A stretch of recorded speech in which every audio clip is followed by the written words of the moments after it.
en juillet 83, bon, bah, donc le petit Taoufik Ouannès se fait tuer le 9 juillet. Et donc, comme tout le monde, j'en suis informée, parce qu'on en parle dans la presse. Et euh, je suis bouleversée, évidemment, comme tout un chacun. Et voilà, et je suis donc même atterrée, quoi, enfin, de se dire qu'on a tiré sur un enfant et qu'on l'a tué. Mais moi, j'ai eu l'impression de découvrir à ce moment-là qu'il y avait eu beaucoup de gens qui s'étaient fait tuer, des garçons de 20 ans, un peu moins, un peu plus. Et ça m'a évidemment interpellée de me dire, mais comment ça se fait que c'est possible de mourir dans les années 80 en, parce que parce qu'on est bronzé, comme on dit, ou qu'on a un nom ou un prénom. Mais en fait, le nom ou le prénom, de toute façon, on tire. Les gens qui tirent, ils tirent parce qu'ils voient une personne, hein, et même sans. Enfin bon, bref. Parce qu'il y a tous les attributs de celui qui vient de l'étranger, en gros. Hein. Avant le 15 octobre, on a téléphoné à Christian Delorme. Et puis je lui ai dit voilà, voilà, je m'appelle Marie-Laure, je suis éducatrice en formation. Avec mon amie qui s'appelle Cécile, qui fait la même formation que moi, on a envie de descendre à Marseille pour faire la marche avec vous. Est-ce qu'on peut? Et il a dit tout de suite bah oui, bien sûr, c'est très bien, au contraire, venez, vous êtes les bienvenus. Donc je lui ai demandé où est-ce qu'on le retrouverait précisément. Et donc il nous a donné l'adresse où on serait, enfin le lieu où on allait être le 15 octobre, puisque nous en fait on a pris le train le 15 octobre. Donc on n'a pas fait l'étape de la Cayolle à la Busserine, on a fait à partir du 16 en fait. Voilà. Et donc quand on a fait nos premiers kilomètres seuls sur la route, après Aix, là on n'était plus que... Parce que en plus le 15 et le 16 c'était un week-end, donc il y avait plein de gens qui ont marché avec nous parce que c'est le week-end. Et après, le lundi, ils sont tous retournés à leur travail et nous, on a commencé à marcher seuls. Et là, on était peu. Et là, on a commencé à rentrer en contact, à parler les uns avec les autres. Et c'est comme ça qu'a commencé la marche. Donc, bon, ben, en gros, c'est une trentaine de kilomètres par jour. Pendant ces kilomètres, on parle beaucoup.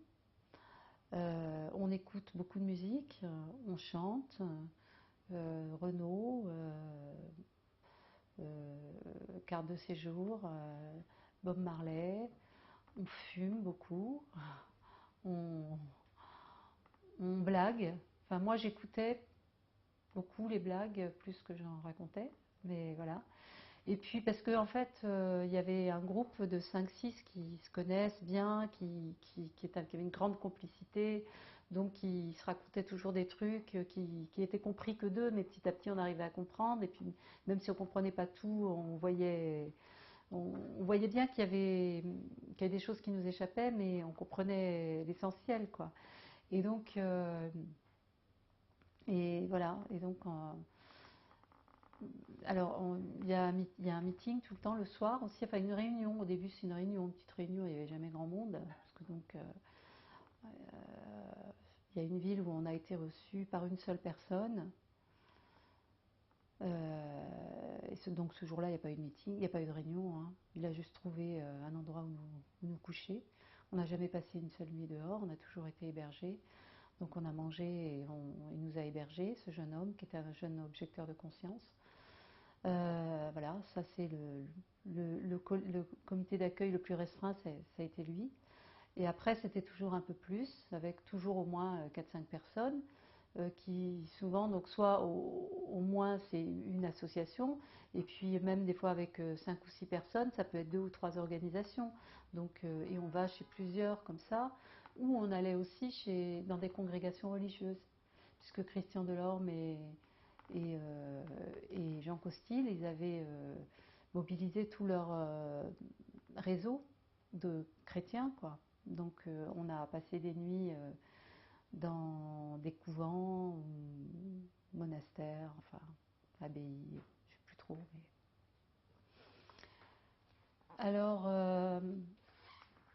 Donc il y a Toumi, qui est le président de SOS Avenir Minguette, qui avait 20 ans et qui s'était fait tirer dessus, du coup j'en parle maintenant, hein. L'association SOS Avenir Minguette était assez récente. Elle datait de quelques mois en fait. Et donc il était le tout jeune président de SOS Avenir Minguette quand il s'est fait tirer dessus par un policier à un moment où il avait voulu s'interposer entre un chien policier et un jeune. Et donc la balle qu'il a touchée l'a envoyé à l'hôpital pendant des jours et des jours. Et son opération a duré des heures et beaucoup, enfin, tous ceux qui le connaissaient ont craint vraiment pour sa vie, hein. Il aurait vraiment pu mourir. Je crois que la balle l'a traversé d'ailleurs. Et donc il aurait pu mourir et il en est. Voilà. Et comme c'était.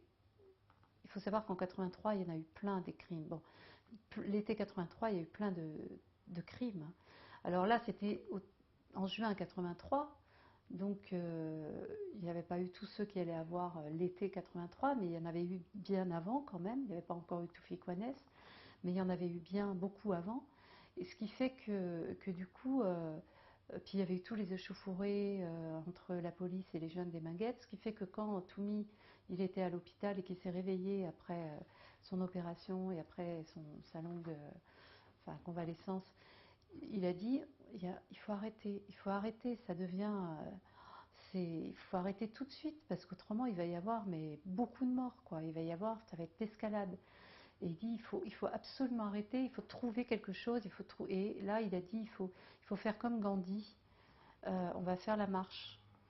Et on va faire une marche à travers la France pour montrer aux Français qu'on n'est pas, qu'on n'est pas leurs ennemis, puisqu'on est Français comme eux déjà, et pour dire aux gens, mais on est comme vos fils, on veut la même chose.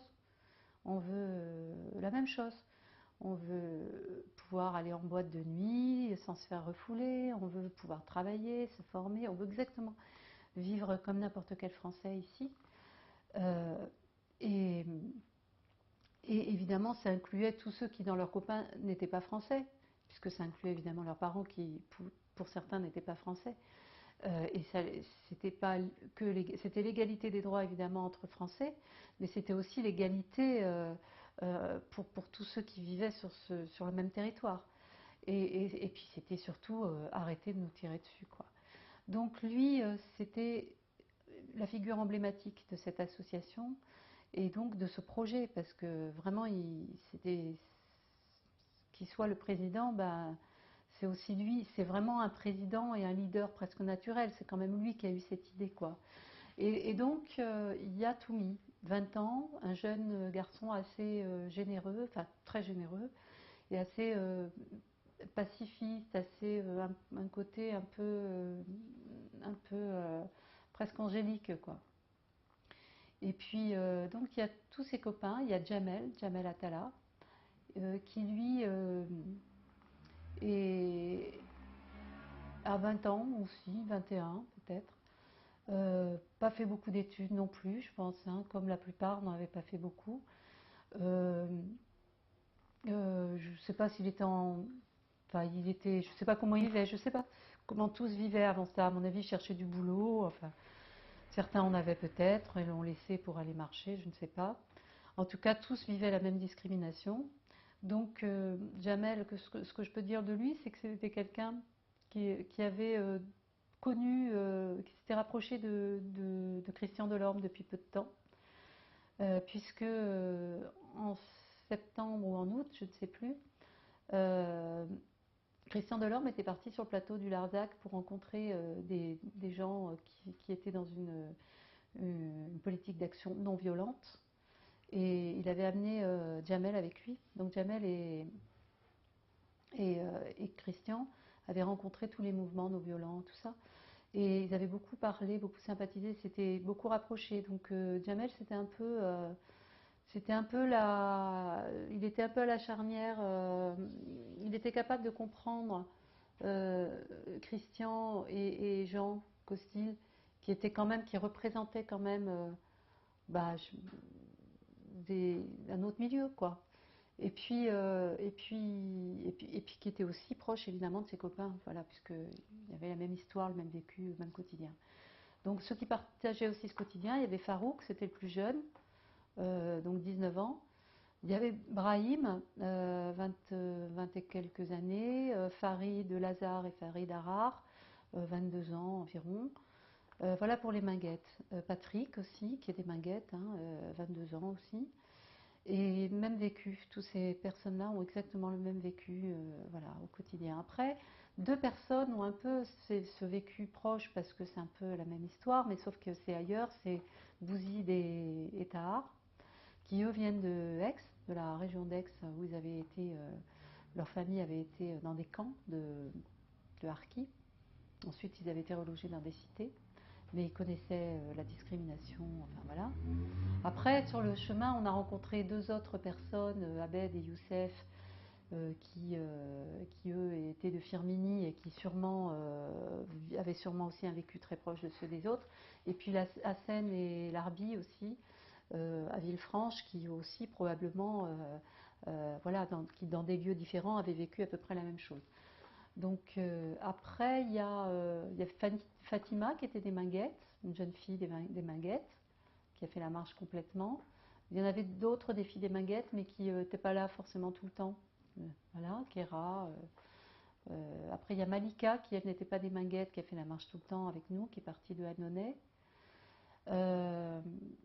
Que dire des filles bah, sans doute elles n'ont pas le même vécu de discrimination, en tout cas il ne prend pas la même forme forcément parce qu'elles n'ont pas tout à fait les mêmes activités, surtout il y a 30 ans c'est pas tout à fait pareil. Mais bon c'est des filles enfin, impliquées qui ont fait ou pas des études, pareil, c'est pas des universitaires, c'est pas euh, voilà, mais c'est pas des filles non plus qui sont coincées à la maison. Hein, c'est des filles qui ont le droit de sortir, donc elles peuvent faire ça, quoi. Alors, donc il y a Christian Delorme et Jean Costil, l'un étant prêtre, l'autre pasteur. Didier de la communauté d'Anda del Vasto, donc c'est une communauté, je ne sais pas si c'est un religieux, hein, mais enfin, ils sont dans une démarche spirituelle. Voilà, c'est aussi quelqu'un qui est dans une démarche spirituelle. Et puis l'autre prêtre, c'est donc enfin, le deuxième prêtre et donc la quatrième personne qui est dans une démarche spirituelle, c'est le plus âgé d'entre les marcheurs, c'est René, le prêtre René. Donc, qui est un prêtre de Saint-Dizier. Alors, est-ce que j'ai oublié quelqu'un? Donc, il y a Elisabeth, qui est une jeune fille de 25 ans à peu près, qui est journaliste à l'autre journal, qui a entendu parler de la préparation de la marche, qui décide de faire la marche comme nous, du début à la fin, qui est présente dès le début, et qui, elle, va faire un papier toutes les semaines pour l'autre journal.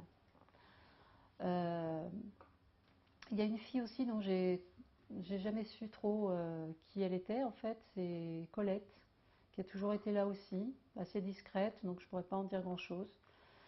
Il y a, intéressant je trouve aussi, Daniel, qui est un sans domicile fixe, qui s'est retrouvé là sûrement un peu par hasard, enfin à mon avis il a eu connaissance de la marche un peu par hasard, puisqu'il vivait, il était sans domicile fixe, hein, donc j'imagine c'est pas quelqu'un qui suivait l'actualité, voilà.